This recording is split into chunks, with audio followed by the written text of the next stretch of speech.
केजरीवाल भ्रष्ट है, केजरीवाल भ्रष्ट है।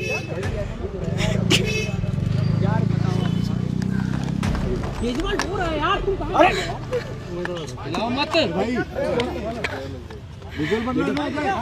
हो गया सर, मत भाई। संभालिए सर, अपने आप संभालिए सर, हिम्मत सर, मत भाई। पिछले कुछ सालों से भारतीय जनता पार्टी जिस तरह से शराब घोटाला कर रही थी और हमारे ऊपर आरोप लगा रही थी, आज कोर्ट ने सारे आरोप खारिज कर दिए और जितने भी एक्यूज्ड थे सबको डिस्चार्ज कर दिया। हम हमेशा कहते थे सत्य की जीत होती है, हमें भारतीय न्याय प्रणाली पे भरोसा है। मैं जज साहब का बहुत बहुत शुक्रिया अदा करता हूं जिन्होंने हमारे साथ न्याय किया, सत्य की जीत हुई। मैं हमेशा कहता था कि भगवान हमारे साथ है। मोदी जी ने और अमित शाह जी ने मिल के आजाद भारत का सबसे बड़ा राजनीतिक षड्यंत्र रचा।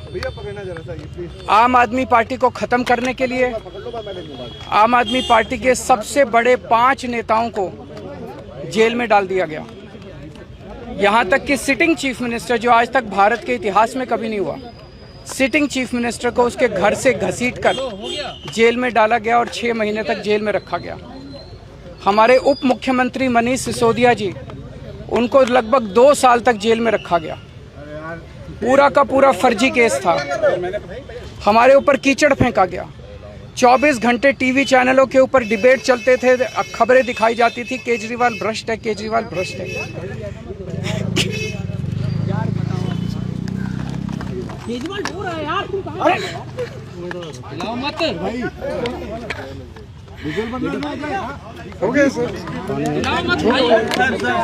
संभालिए सर, अपने आप संभालिए सर, हिम्मत सर, मत भाई।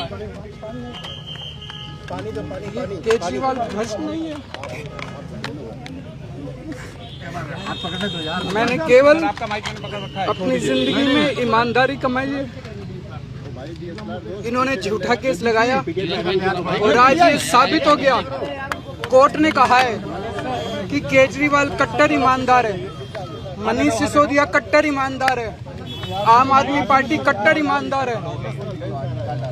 मैं प्रधानमंत्री जी से कहना चाहता हूँ, सत्ता के लिए इस तरह से खिलवाड़ मत कीजिए, देश के साथ इस तरह से संविधान के साथ खिलवाड़ मत कीजिए। आपको सत्ता चाहिए, अच्छे काम कीजिए। आज देश के सामने इतनी बड़ी बड़ी समस्याएं हैं, महंगाई है, बेरोजगारी है, पूरे देश में सड़कें टूटी पड़ी है, चारों तरफ पोल्यूशन ही पोल्यूशन हो रहा है, चारों तरफ देश में इतनी समस्याएं हैं। उन समस्याओं का समाधान करके सत्ता में आइए ना। केजरीवाल पे, आम आदमी पार्टी पे झूठे केस क्यों करते हैं? अच्छा काम करके सत्ता में आइए। इस तरह के झूठे केस करना और 24 घंटे विरोधियों के, विपक्षियों के खिलाफ ऊट पटांग की केस करना, उनको जेल में डालना, ये एक प्रधानमंत्री को शोभा नहीं देता। इससे देश आगे नहीं बढ़ेगा। देश आगे तब बढ़ेगा जब जनता की समस्याओं का समाधान किया जाएगा।